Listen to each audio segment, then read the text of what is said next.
Шығыстан батысқа созылған Ұлы Жібек жолы туралы баршаңыз білесіздер. Сол жолдарда тек қана сауда саттық дамымай, онымен қатар батыс пен шығыс елдердің мәдениеттері арқасында соған ықпал тигізді. Ол кездері сан түрлі аспаптардан, сан түрлі музыкалық туындылар ойнатылатын. Сондай тарихтан рух алған Хассақ ансамблі Ұлы Жібек жолы атты 5 елдің сарындары бар музыкалық композиция жазып шығарды. Ертеректе тарих тасқа жазылса, одан кейін қағаз беттеріне түссе, бүгінде Хассақ ансамблі сол тарихты өзінің өнерімен өрнектеп, дәстүр сабақтастығын сақтай отыра, үлкен бір туынды ретінде тарихты жалғап отыр.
Қасқырдың тотемдік рөлі түркі тілдес елдердің орында алатын орны ерекше. Сондықтан да қазақ сөздігінде қасқыр текті, қасқыр мінез деген сөздерге жиі кездеседі. 19 ғасырдың екінші жартысында ұлы кемеңгер Qurmanඟazy Сағырбайұлын өз заманның дәл сондай қасқыр текті, өр рухты батырлар қатарына жатқызуға болады. Ұлы күйшінің күй элементтері ескере отырып, соларды үлгі тұта отырып, бүгінде ансамбль Qurmanඟazyның өмірінің бір кезеңін сипаттауға тырысқан. Бұл шығармада бабамыздың сонау түрмеге қамалған сәтінен бастап, бейбітшілікке ұмтылған, бостандыққа ұмтылған бейнесімен әрмен қарай жалғасын табады.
Пайғамбарымыз Мұхаммед Мұстафа саллаллаху уассаламның Меккеден Мединаға көшкен хижратында неше түрлі оқиғалар болған. Өте ғибратты. Сүйікті пайғамбарымыз өзінің елді мекеніне көшкен уақытта барша халыққа айтқаны, оның өнегесі, оның тұрмыс тіршілігі, жүріс тұрысы барша адамға үлгі болған. Сол асыл пайғамбарымыздың бойындағы қасиеттер келесі туындының шығуына арқау болған. Оның бойындағы исламға деген махаббаты, өмірін дінге арнауы, адал болуы, адам болуы сияқты асыл қасиеттер осы туындының жарыққа шығуына ұйытқы болған. Ансамбль бұл туындысымен көрерменге жақсылыққа көшіңдер, жаман әдеттен арылып, қазіргі қалыптан одан да жақсы қалыпқа көшуге шақырады. Келесі туынды осы тақырып жайында.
Қазақта күй өнерімен қатар би өнері бірге жүреді. Ұлттық музыкалық аспаптармен сүйемелденетін Ортеке биі, теке, марал, лақсынды жан жануарлардың қызыққа толы тамаша биінің көрінісі. Мұнда тіпті аю да өз өнерін көрсетеді. Оған дәлел келесі композиция. Ортеке, өр Алтай.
махаббат әртүрлі болады. Отанға, туған жерге, сүйікті адамға, табиғатқа және де музыкаға деген махаббат. Шынайы өнерпазды жаңа туындыға шабыттандыратын ол тек қана шынайы махаббат. Күйші Бауыржан Бекмұхаммедтің 2009 жарық көрген «Алтыным» атты туындысы оның өмірдегі сүйіктісі Назымға арналады. Ансамбльде сол жігіттің сезімін, махаббатын сипаттайтын «Назым» атты шығарма дүниеге алып келді. Тамашалаңыздар.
Түркмен мен қазақ жапсар ел деп бекер айтпаған.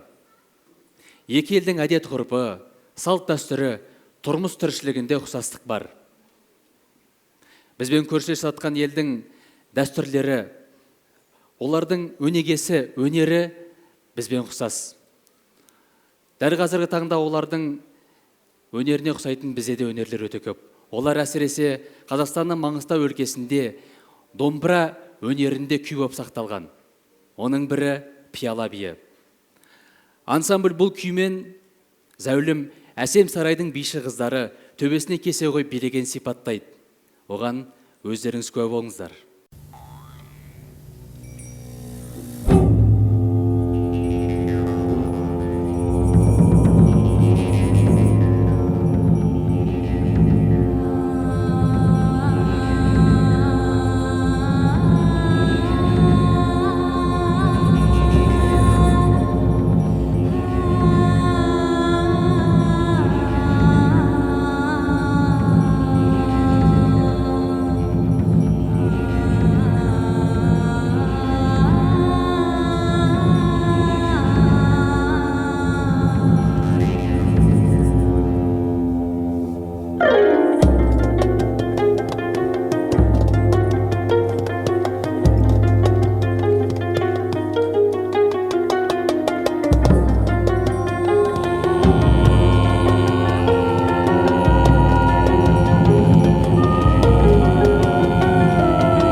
Қазақ сөзі еркін дегенді білдіреді.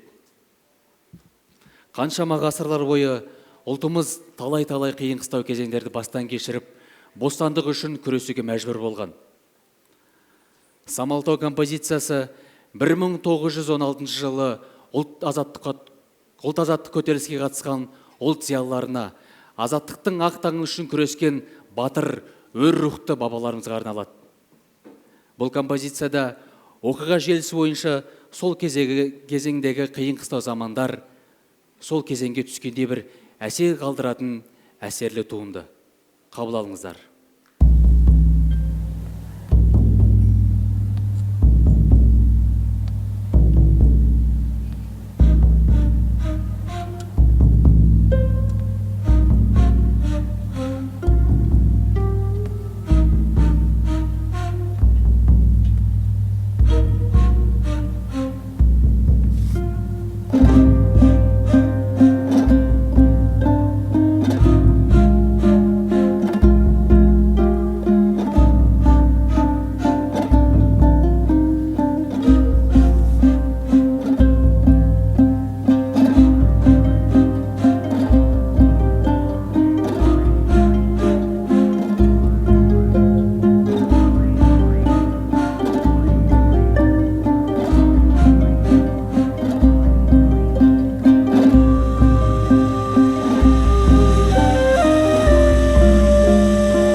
жасың бар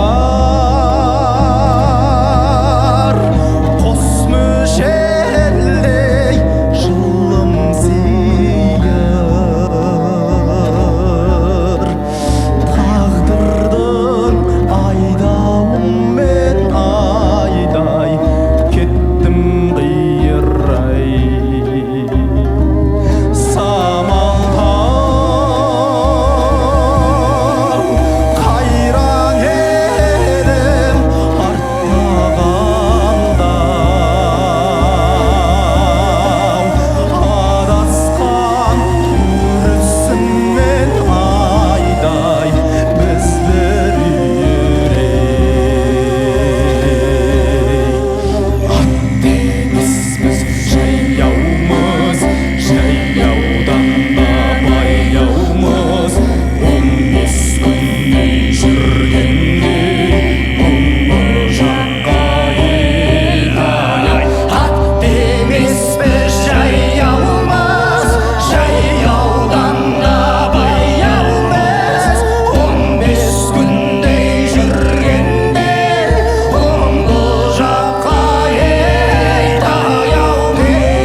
Шешем бар еді,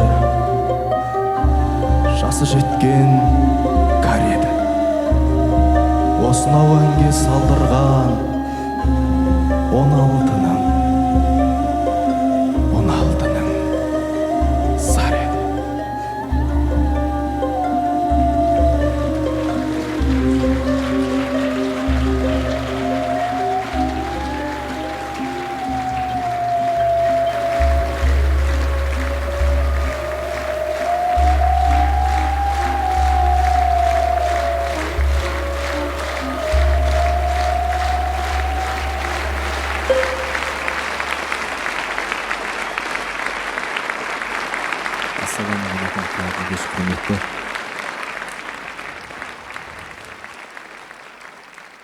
Бүгінгі кешке келген барша қонақтарымыз, міне сіздер нағыз тарихи кешке келіп отырсыздар.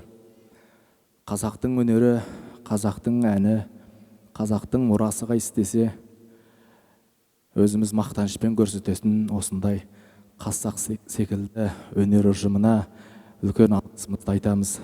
Бұл кісілерге тарихтың өзі үлкен риза деп ойлаймын. Менің ойымда Хассақ деген қазақтың нағыз өнерін сақтап жүрген топ. Тек қана жақсылық болсын, өнерлерің алға баса берсін. Бұл топпен менің бір сахнада өнер көрсеткеніме өте қуаныштымын. Бізді қосқан, бір сахнада өнер көрсетуімізге себепкер болған, және де сол өздеріңіздің халықтың әні бар, Қара жорға деген ән. Сол әнмен алғаш рет сахна төріне шыққан едік. Рұқсат болса, сол әнді сіздерге орындап берейік. Қабыл болыңыздар.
қайранмын ғой жалған еніп жеткізген айбеттесін арманын абай бір көзген кешен тайдың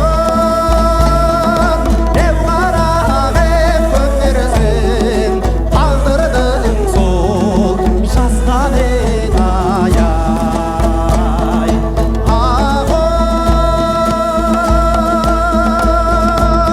өлеңді айт дегендей аяғым жоқ асыдағы желесім бар аяғым жоқ жігіттер жастық шақта насып өтеді-ай бұл жалғанның ей баяғы жоқ шіркін қара жорға тисе қолға кетерем қиыр шалғай ей ұзақ жолдай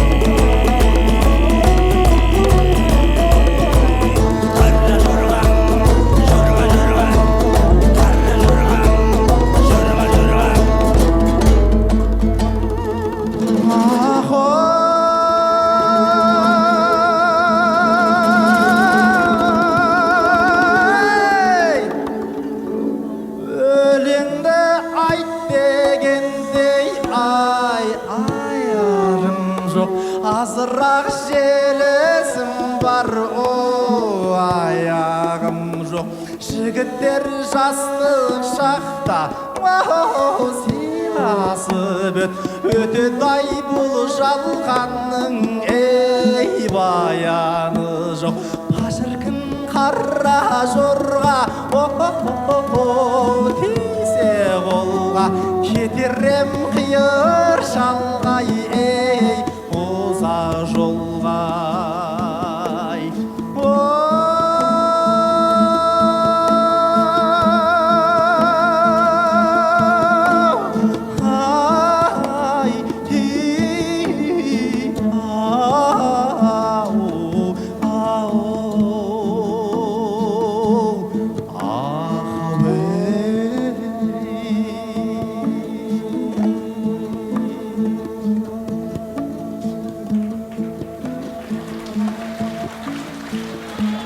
Hassaq.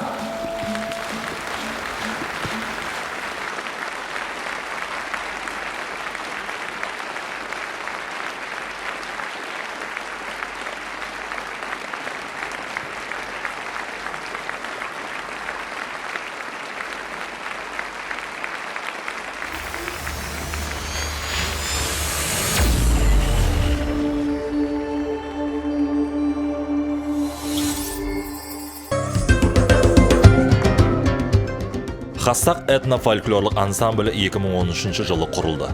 Ансамбль құрамы талантты 5 аспап өнерпаздардан құралған және қазіргі таңда қазақтың 30-дан аса ұлттық музыкалық аспаптарында шебер орындайды. Хассақ ансамбль үнемі ізденісте жүреді. Англия, Чехия, Ресей, Қытай, Біріккен Араб Әмірліктері, Корея, Туркия сынды шет елдерде жеке концерттерін өткізіп, қазақтың төл өнерімен жүрген жерін күйге біліп келеді. Жаминкеев Ержан ансамбльдің көркемдік жетекшісі, философия докторы, домбырашы.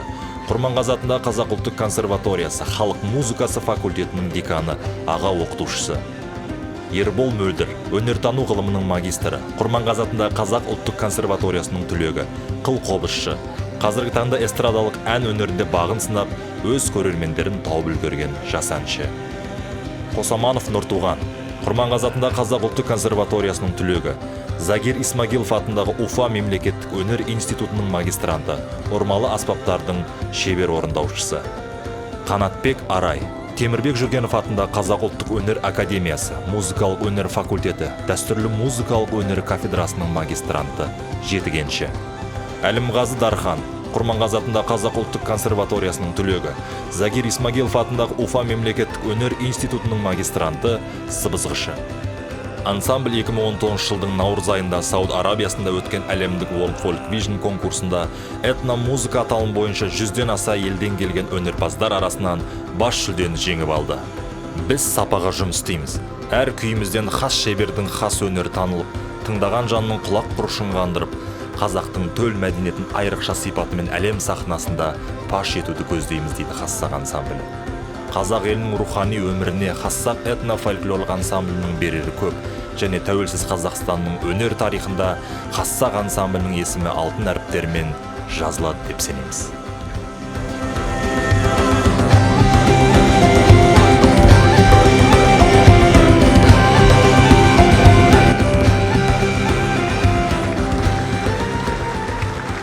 Сіздердің бүгінгі кеште шаттықпен шырайлана отыруларыңызға тілектес. Хассақ ансамблінің өнердегі жанашыр бауырларының бірі. Сахна төрінде құрмет қошеметпен Қазақстан Республикасы мемлекеттік күзет қызметі президенттік оркестрінің бас бишісі, халықаралық байқаулардың жеңімпазы Алибекова Ásel қарсы алыңыздар.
Арал, сен туралы айтамын ән.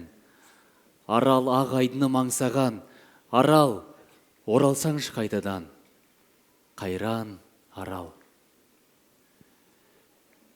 20 ғасырдың екінші жартысында тек қана қазақ үшін ғана емес, күллі әлемнің трагедиясына айналған Арал теңізінің тартылу тақырыбы бүгінгі күнде де өзекті.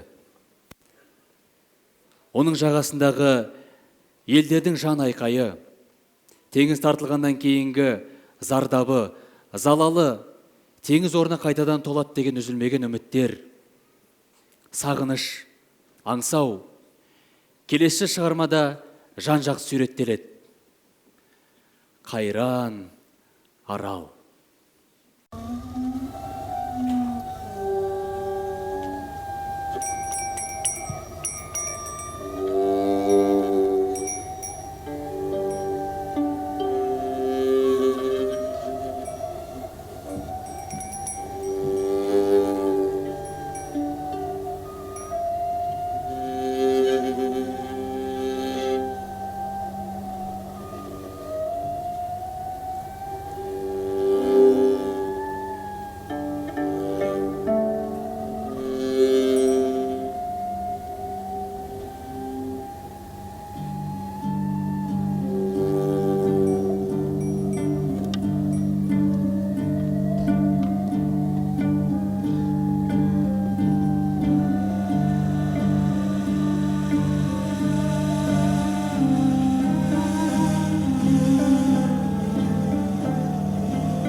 Біздің жеріміз сонау сақ дәуірінен бастап талай-талай оқиғаларға куә.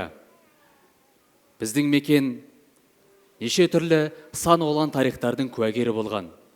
Әлі күнге дейін сақталып келе жатыр. Сондықтан сонау сақ дәуірінен бастап бүгінгі күнге дейін қазақ халқы атқа қонып, өр намысты, рухы биік екенін келесі композицияда ансамбль баяндайды. Және де біздің елімізде осыған дейін табылған, және де күнделікті табылып жатқан рухани құндылықтарымыз, ол біздің сонау дәуірмен тарихымыз бір екенін баяндайды. Соның бір дәлелі алтын адам.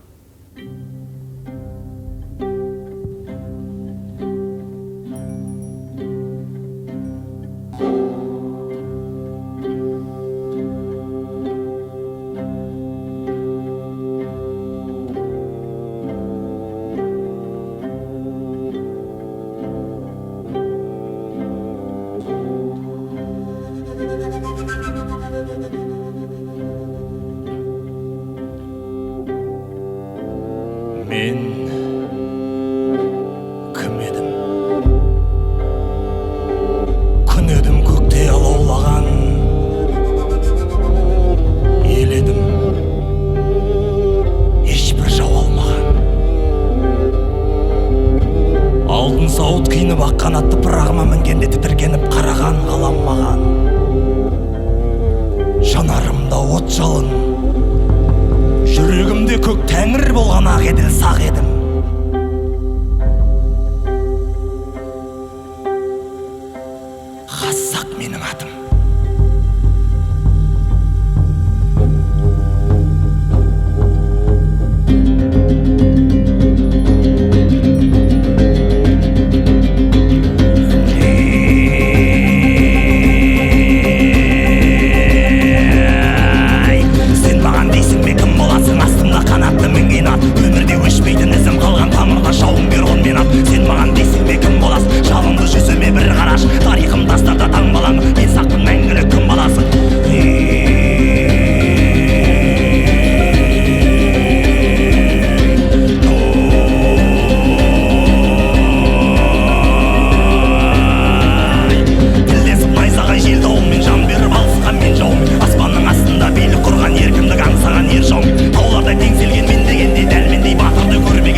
Аяулы шағым жастығым, жартасқа шыққан ақ гүлім, басылмай жүрген аптығым, қайран менің жастығым.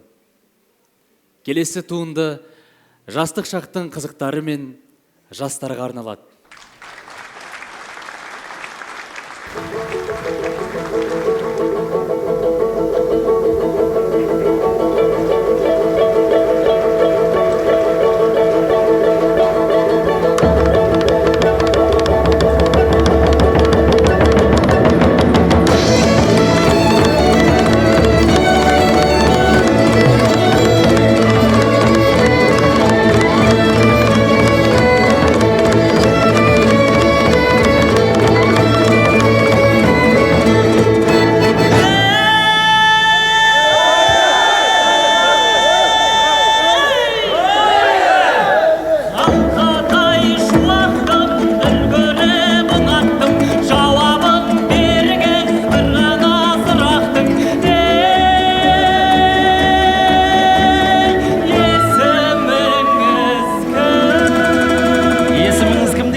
Ал енді күндегі көркем аруларымыз не дер екен? Қанекей көрелік.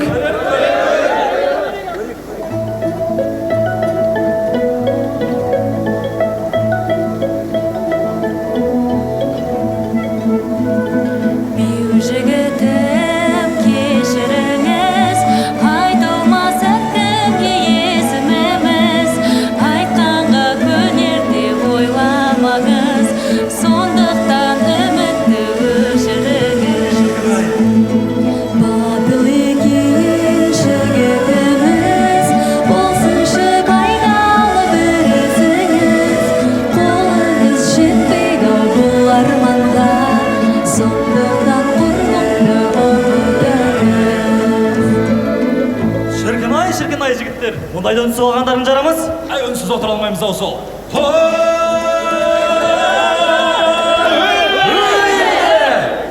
Қол жетпейтін қалқым арман болмайды, дегеніне жетер аллам қолдайды. Қалағанын алған жігіт қоймайды, ұмытыңыз дейсіз айтпа ондайды. Өзіңе жетпесе олар сол қайлы. Жол көрсетер сенсің жарғалауым, қайда барсаң іздеп тауып баламын. Ертінбейсің бүгін ертең жоғалсаң, жан жүрегің мені сағынады. Сезімдеген ақылыңның айтқанына қарайма, жүрек кәмір жүрмейді ғой, сүйіп қалма байға.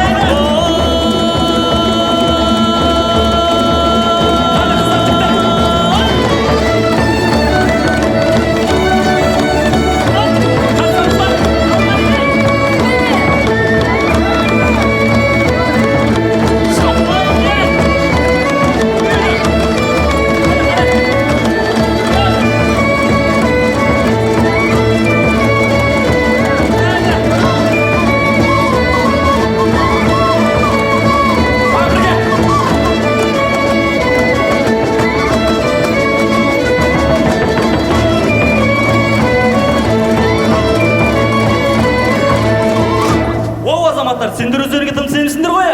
Абайсызда сүрініп қалып жүрмеңдер.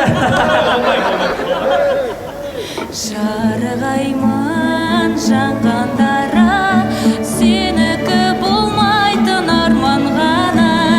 Бұйырмас көктеді жалғандады, сен менде аруды армандама.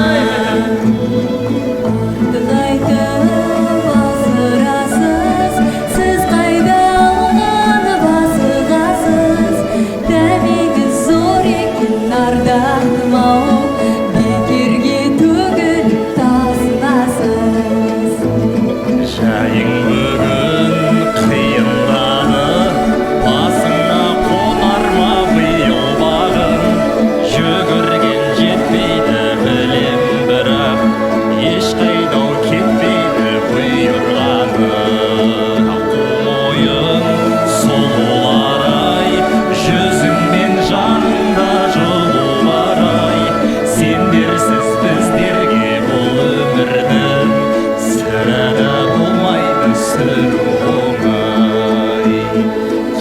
Жігіттер ән салайық, тыңдасын тамсаны бар халайық.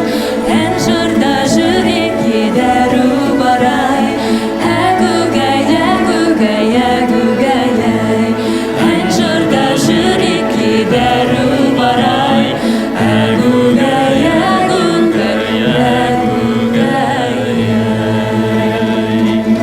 Ал ендеше қанеке қыздар жігіттер, ауылың шеті бар алмаған тебе. Қанеке қыздар.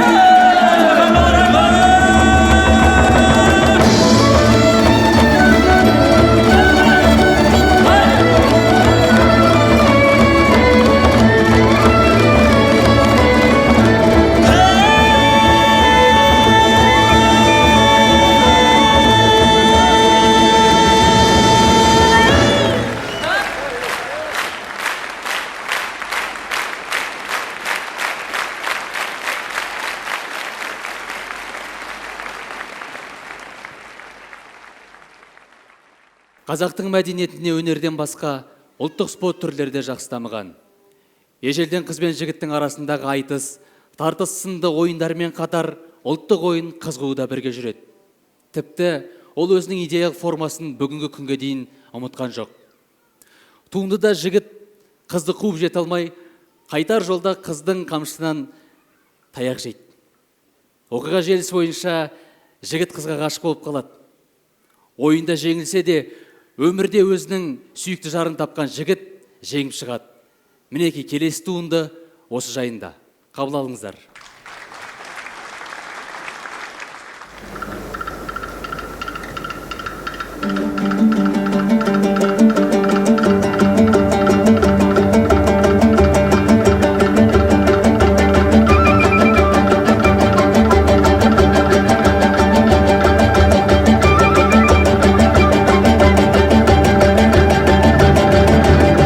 Жарандар, қараңдар, бұл не деген ізгі күн. Ата салтым жаңғырып, басталуда қыз қуу. Жігіт шіркін аруды қуып жетіп сүйе ме, әлде қамшы астына қалып қойып кие ме? Алқалы жоқ куәгер бол бетпердеге адалып, отанымды қуып жетіп жарым қылып аламын. Қызыл тілін сайрағанда күштісің ау жігітім, байқа байла жолда қал, үзілмесін өмірің.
Дегенсеңді түсірме, ал сазайыңды берейін.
Өрлеу 2016 жылы Қазақстан Республикасының тәуелсіздік алғанда 25 жыл толған оқиғасына байланысты шыққан ансамблдің авторлық туындысы. Халқымыз басынан талай қиын қыстау заман кешсе де, бүгінгі таңда қарыштап дамып келеді. Мінекей сондықтан да әлем елдерімен иық тіресіп, бейбітшілікте, келісімде, бақытты ғұмыр кешу үшін алға қарай өрлейік деген мақсатта шыққан төл туынды. Қабыл алыңыздар.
Қазақ ежелден ұрпағын әділдікке, адамдыққа, жауапкершілікке шақырып, ешкімнің алажыбын аттама, аманатқа қиянат жасама деп шақырып отырған.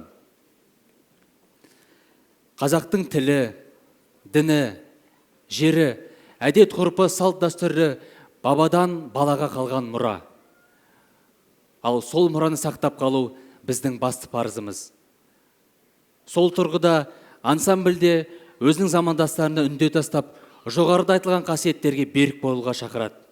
Келесі туынды осы жайында.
Түркі тілдес халықтарға ортақ мереке, күн мен түннің теңеліп, жаңарудың, жаңа жылдың, яғни ұлыстың ұлы күні мерекесі.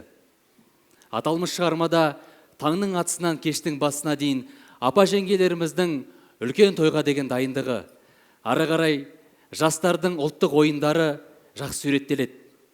Айта кететін жайт, бұл туынды Хассақ ансамблінің ең алғашқы шығармасы. Қабыл алыңыздар.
Хассақ ансамблінің сүйемелдеуімен қазақ елінің дархан даласы, тереңге батқан тарихы, салт дәстүрінің дәмі сезілген кеште Ásakнама екінші CD үнтаспаның тұсауы кесіліп, сіздерге құтты болсын дейміз.